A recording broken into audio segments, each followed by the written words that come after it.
there's tons of computer vision use cases out there where we don't have RGB channels. So we have 3 channels in our images. Usually we have a red color, green color, and also a blue color channel. Could be use cases where we have multispectral, could be even more, where we look at different wavelengths. So usually the RGB wavelengths range is just within a specific range, but we have cameras that can cover wavelengths that the human eye can't see. So this is one of the data sets that we're going to take a look at, how we can use the Ultralytics YOLO models to go in and train on hyperspectral images as well, but also grayscale images. So grayscale images is basically just one channel. We have the RGB with 3 channels, then we have the grayscale with 1 channel. So it's just pixel intensities, and this is these grayscale images where you see white going all the way up to black. So we have usually values between 0 and 255, and then we have those values for every single pixel in just a single channel. If you go inside the Ultralytics documentation, if you go inside the dataset tab, we have the COCO8-Grayscale and COCO8-Multispectral dataset. If you just start with the grayscale one, which is a bit easier to understand, we just have 1 channel. So here we can see that we have the first 8 images from the COCO dataset. We're also going to talk about how you can do it and what you actually need to do to be able to handle grayscale images, because by default, YOLO models, they work with 3 channels with our RGB images. This is all used in most datasets out there, but could be very specific use cases where you only have grayscale images from your camera, or you could be that you have use cases where you need multispectral images as well. If you scroll a bit further down, we can see we have our dataset YAML file. This is all the classes that we have from the COCO dataset. It's gonna download the dataset automatically as well. The only difference that we need to do to be able to support it with Ultralytics is specify the number of channels equal to 1. So we set the channels to 1. It's gonna set the model to use grayscale images as well. If we don't do this, it will still use 3 channels in our model, and it will both be slower and might not result in the same performance and accuracy. If you take a look at the usage, we can train it in the exact same way as all the other models available. We have all the versions available, the variants, the nano, small, medium, large, and extra large. All the other training parameters, you can specify them in the exact same way. So let me just open up a Google Colab notebook from scratch, and then we can take a look at how we can train it. So let's just create a brand new from scratch. We can see how fast we can just, in 2 code blocks, train a Ultralytics model. Let's go in and connect to a runtime. Let's just connect to a T4. So they also have free GPU resources on Google Colab, so it's very good to use. There we go. The first thing that we have to do, and the only thing that we have to do, is just pip install Ultralytics. Everything else is pre-installed. Let's run this while we go back to the documentation. If you specify the YAML file here to start with, it's automatically going to download the dataset. So we just need to grab this command line. You can also do it in code. Let's just do it in code instead. Here we see some grayscale sample images and annotations, and that's pretty much it. If you create your own dataset, you just need to have grayscale images and make sure to set the channels equal to 1. If you go back, it's still installing. Let's go in, we'll just drop the code block, and then for the multispectral images, I'm going to show you how we can run it with the command line from Google Colab as well. The next step here is our COCO multispectral, while the other stuff is running in the background. So here we can see the multispectral bands. The human eye can only see a very small fraction or range of the possible wavelengths. So this is where multispectral imaging comes into play, because then we can detect things that the human eye can't even see. Could be in a production, could be you have apples that you want to do visual inspections on. They're running on a conveyor belt. You want to do visual inspection of the quality. Then you can actually spot things on the apple. Could also be in different liquids.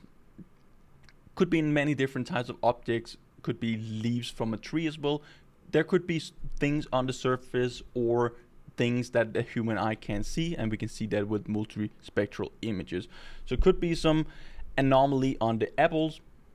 Multispectral images would be able to see that, even if the human eye can't see it. So it's very important to know how we can use this for the Ultralytics model as well. This is very important in industrial use cases. The multispectral camera is also significantly more expensive, so make sure that you act like needed before you go out there and buy it, or you can just get away with the standard RGB images and use the Ultralytics model in the same way. So when you have your multispectral dataset, we can see here that we have the wavelength assignment, we have the interpolation, and then we have extrapolation here. For the data YAML file, we just need to go in and specify the image channel. So before, for the grayscale image, we just have one channel.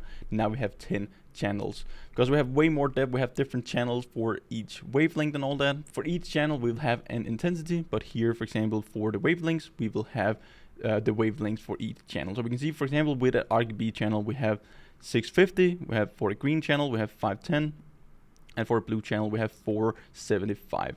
Then for the other channels, we will also have an intensity, or basically just a wavelength.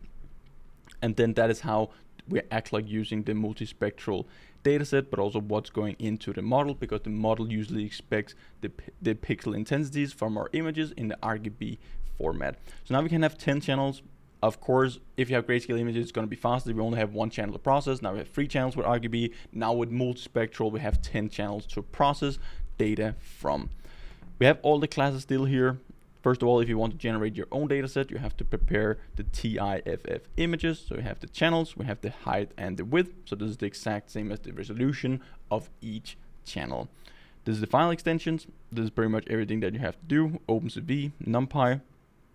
We have the 10 channels. We have the image resolution for each channel. We just write it into this file format, and then you just need to do that for all your images, and you're good to go.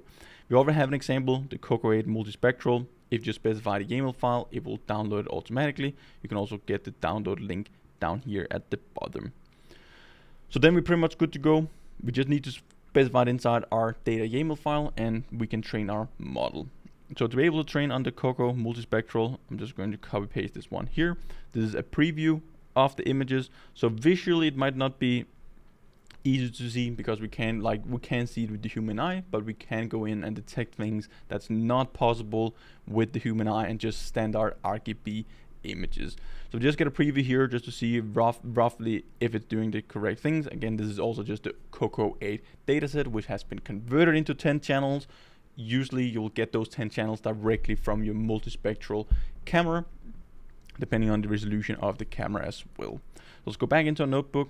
We see it's done installing up here at the top. So right now we specify 100 epochs. We can probably just go 50 epochs, and I grab the other command line tool. So if you have an exclamation mark, you can run commands in here, Google Colab. So just run the first one. We're going to use the YOLO11 nano model.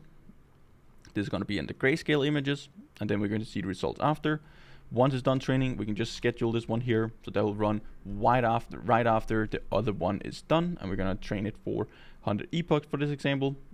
Let's let it train here. We can go in and take a look at the results after. So our models are already done training now, because the COCO8 dataset is just a very small fraction of the COCO dataset with different classes. So it's basically just 8 classes with 8 images. So if you go inside the dataset, just take a second to load it. We have our runs here. We have all the results coming out. So we have the grayscale image. Let's just take a look at that first. We have our image, we have our train, we have our validation. So validation. So here we can basically just see the 8 different images that we have, 4 for train and 4 for validation. So it's more just an example of how we can set it up, how we can structure it, and also run it. If you go inside our runs folder, we have update detection, we have our first train run, and we have our second train run. So the first one is with our grayscale images. We get all the different outputs that we get from just running the standard YOLO models. If you take a look at the results, it's not really converging. We're only training on 4 images. We can see the loss is still going down. Mean error position is going up a bit, and then it's dropping again. It's not really converging, even though we're training for 50 epochs, but we're also only training on 4 images. If you go inside the second train, if you want to grab the weights, just hit download on the best weights. We can go down and see a validation batch. So here we have a validation prediction. So we're not learning anything from the shoes yet. We see a horse, person, umbrella, and we also detect these 2 horses. If you take a look at the multispectral, we can see the exact same thing. You can have the confusion matrix. We have the results.png. Here we train it for 100 epochs. It's still not converging, jumping a bit back and forth, but it's because of the dataset.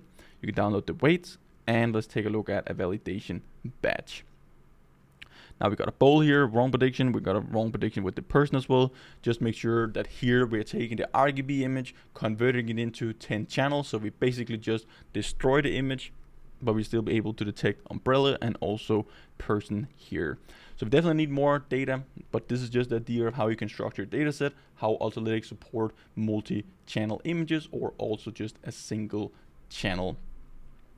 It's just a few lines of commands that you need to run after. The most important thing is the data set and knowing that we support multi-channels. Hope you learned a ton. This is really important out in the real world for production systems, inspection systems. Could be that you have cameras only returning grayscale images. Could be you want very hardcore solutions doing multispectral imaging. So this is very important to know. Very useful in tons of different industrial production use cases out there where we either only have grayscale images available or some very hardcore use cases with multispectral imaging. Hope you learned a ton. Definitely go ahead and check it out if you have some of those use cases, and then I'll just see you guys in one of the upcoming videos. Until then, happy learning.